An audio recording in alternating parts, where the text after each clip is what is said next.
예, 안녕하십니까. 저희들은 그 철도 파업 문제의 주무 상임위인 국토교통위원회의 민주당 소속 의원들입니다. 오늘 이렇게 기자실을 찾은 것은 이 문제 해결을 위해서 국토교통위 민주당 의원들이 그동안 많은 노력을 했음에도 불구하고 성과 없이 끝나버린 이 절벽 같은 상황 앞에서 우리 국민 여러분께 그동안의 경과를 보고 드리고 민주당의 향후 대응 방안에 관해 설명을 드리기 위해서 이 자리에 섰습니다. 소개해드리겠습니다. 제 우측 옆이 그동안의 이 문제 해결을 위해서 노심초사 새누리당과 많은 접촉을 가져왔던 국토교통위의 이윤석 간사의원이십니다.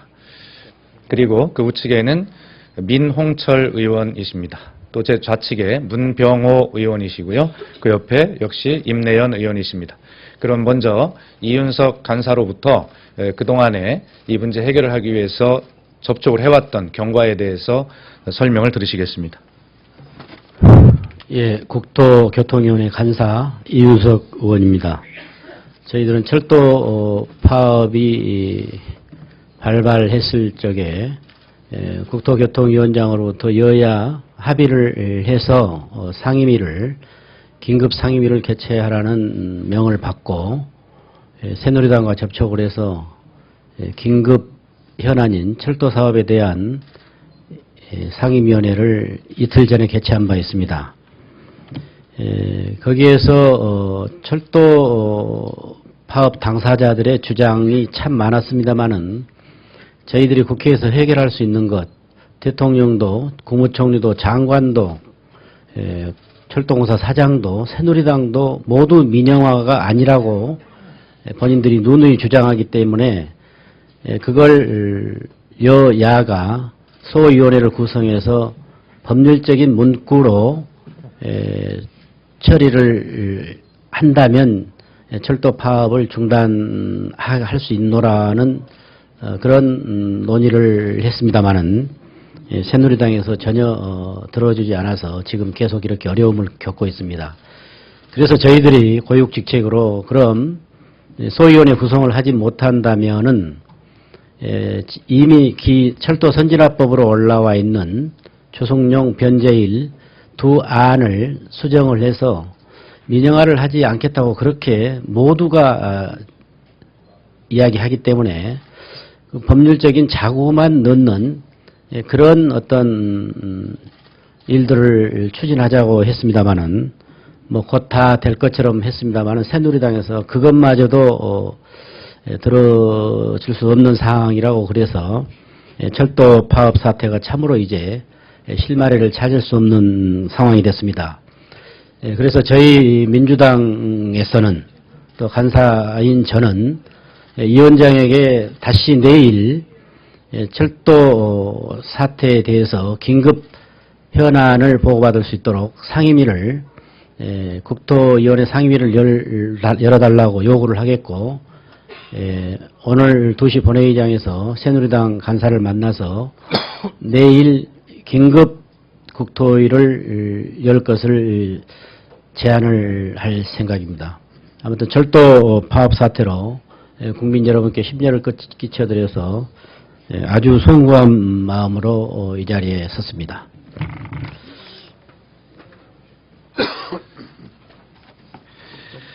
예, 지금 방금 또 국토교통의 윤후덕 의원도 함께 참석을 했습니다. 저희들이 요구하는 것은 간단했습니다. 지금 이윤석 간사가 발표한 대로 지금 정부는 또 새누리당은 이것이 민영화가 아니다라는 주장이고 철도 노조는 또 많은 국민들은 이것이 민영화로 가기 위한 분명한 전 단계다. 믿을 수 없다. 이렇게 주장이 대립하고 있기 때문에 정부 여당의 의견, 민영화가 아니다. 또는 민영화를 하지 않겠다라고 하는 것이 진정이라면 아주 간단한 과정, 정관에 넣어놓는 것은 이것이 정말 이사의 의결을 통해서 언제든지 쉽게 바뀔 수 있기 때문에 이것을 좀 더 안전한 장치, 법률로 정하는 안전한 장치를 해달라라고 요구를 하는데, 이것은 아주 당연하고도 최소한의 요구이면서 정부가 이 사태 해결을 할 의지만 있다면 이것은 당장에 하루만이면 이 문제를 할 수 있는 일인데도 안 하고 있는 것입니다. 이윤석 간사의 보고대로 그마저도 거부를 당한 현실이라는 것을 다시 한번 말씀드리고요. 지금 우리 기자 여러분께 지금 자료는 아닙니다만 제가 구두로 두 가지 중요한 사항을 말씀을 드리겠습니다. 그리고 이 백데이터가 좀 필요하신 기자님들 요청을 하시면 드리겠습니다. 제가 지난 10월 9일 날 코레일에서 이 자회사 설립을 의결하기 위한 이사회가 12월 10일 날 열렸는데, 그때 철도공사에서 철도공사의 비상임 이사들에게 나누어준 문건입니다. 그것이 뭐냐면 수서 고속철도 주식회사 설립 시 코레일에 미치는 영향 분석이라고 하는 바로 이 문건입니다. 이 문건은 뭐 저희가 만든 것도 아니고 철도 노조가 만든 것도 아니고 바로 코레일이 작성해서 의결을 하기 위해서 자기들이 비상임 이사들에게 설명한 자료입니다. 거기에 보면 이렇게 되어 있습니다. 자, 수소발 KTX 자회사를 설립하면 바로 이만한 손실이 바로 코레일에 발생한다라고 하는 사실을 자신들이 작성한 보고서로 지금 인정하고 있는 것입니다.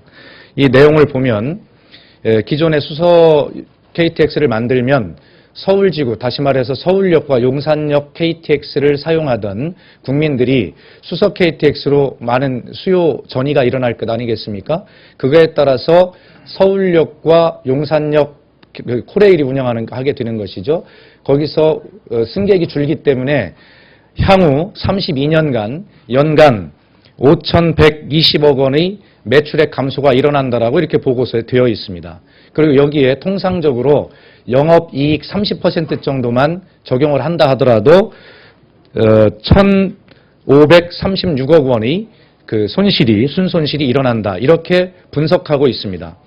그런데 정부는 이 자료가 발표되자마자 뭐라고 이야기했냐면, 김경욱 철도국장이 이 자료를 자세히 분석 안 해봐서 모르겠습니다만 이 손실이 일어난다고 하는 부분, 이 부분을 바로 차량 임대, 그다음에 차량 정비 뭐 이런 것들을 통해서 보존해 주는 것이 있기 때문에 이것을 손실을 상쇄할 수 있다, 이렇게 국토부는 이야기했는데, 코레일 자체 분석은 정부가 해주겠다고 하는 이익분이 119억 원밖에 되지 않는다라고 자체 분석을 하고 있습니다. 그래서 향후 32년 동안 연평균 순손실이 바로 1,417억 원이 최소한 된다, 이렇게 코레일이 분석을 하고 있습니다. 이것을 비상임 이사들에게 설명을 했습니다. 그러면 상식적으로 자기들의 회사에 이렇게 많은 손실이 생기는데 어떤 이사들이 이사회에서 이 수소발 KTX 자회사 설립을 의결할 이사들이 도대체 누가 있겠습니까? 그럼에도 불구하고 이사회는 이것을 의결했습니다. 그렇기 때문에 바로 이 회사에 막대한 손실을 끼치는 행위인 줄 알면서도 자회사 설립을 의결한 이 이사회는 마땅히 배임죄에 해당하고 그에 대한 처벌을 받아야 된다라고 하는 것이 분명한 사실이라는 것을 말씀을 드리고요. 그러면 왜 이상한 것이 상식적으로, 그럼 왜 이렇게 많은 손실이 나는데도 그럼 이사회가 의결할 수밖에 없었냐 하는 불편한 진실이 바로 똑같은 문서에 나와 있습니다. 바로 그 문서 일부분의 내용이 보면 이렇게 되어 있습니다. 법인 설립 거부 시의 영향 분석이라고 하는 항목이 있습니다. 이 항목에 보면 어떻게 되어 있냐면 이런 내용이 있습니다. 자, 정부 방침 미이행 파급 영향 심화 가능성. 자기들에게 이 자회사 설립안을 받아들여지지 않으면 이런 영향이 있을 거라고 여기 적시하고 있습니다. 경영평가, 자산 환수, 관제권 이관 및 분할 가속화 등, 그리고 개통 예정인 신설선에 대해서 코레일 운영 배제 등 불이익 가중이 예상된다, 이렇게 되어 있습니다. 그렇기 때문에 이러한 금전적 손해외에도 이거를 거부했을 때 그것보다 더 큰 많은 불이익이 예상되어지기 때문에 울며 겨자 먹기식으로 이 자회사 설립안을 의결할 수밖에 없다 라고 하는 것이 이 문서로 이 불편한 진실이 밝혀진 것입니다. 그렇기 때문에 지금 현재 코레일의 최연애 사장은 잘 아시다시피 이 민영화 반대론자였습니다. 그럼에도 불구하고 최연애 사장이 이 민영화 찬성 쪽으로 입장을 바꾼 것은 바로 이렇게 말은 못하지만 울며 겨자 먹기식의 아주 본인으로서 감당할 수 없는 정도의, 그리고 이 사회가 이렇게 많은 손실을 알면서도 이것을 감당할 수밖에 없는 그러한 엄청난 압력이 국토교통부로부터 있었다라고 하는 것을 이 문서가 분명하게 증명한다, 이렇게 생각합니다. 그리고 저희는 분명하게 말씀드리지만 이 국토교통부의 뒤에는 바로 무엇인지 모르지만 적어도 청와대로 의심되는 그런 막대한 권력의 힘이 작용하고 있다라고 하는 것을 분명하게 말해줍니다. 그래서 저희는 이윤석 간사가 발표한 대로 바로 내일 국토교통위원회 소집 요구를 해서 적어도 이 현안만큼은 국민들께서 알 권리가 분명히 있다라고 해서 이런 문제들에 대해서 현안 질의를 하고 낱낱이 이 철도 민영화로 가기 위한 전 단계인 바로 이 수서발 KTX 운영회사 자회사 설립의 이 불편한 진실에 대해서 낱낱이 국민에게 보고 드릴 계획이다, 이런 말씀을 드리겠습니다. 이것은 굉장히 중요한 내용이기 때문에 우리 언론인 여러분께서 좀 잘 좀 그렇게 취재를 해주시고, 혹시 문의사항이 있으신 분은 제가 자세히 답변을 해드리도록 그렇게 하고요. 우리 임내연 의원님께서 한 말씀 하시겠습니다.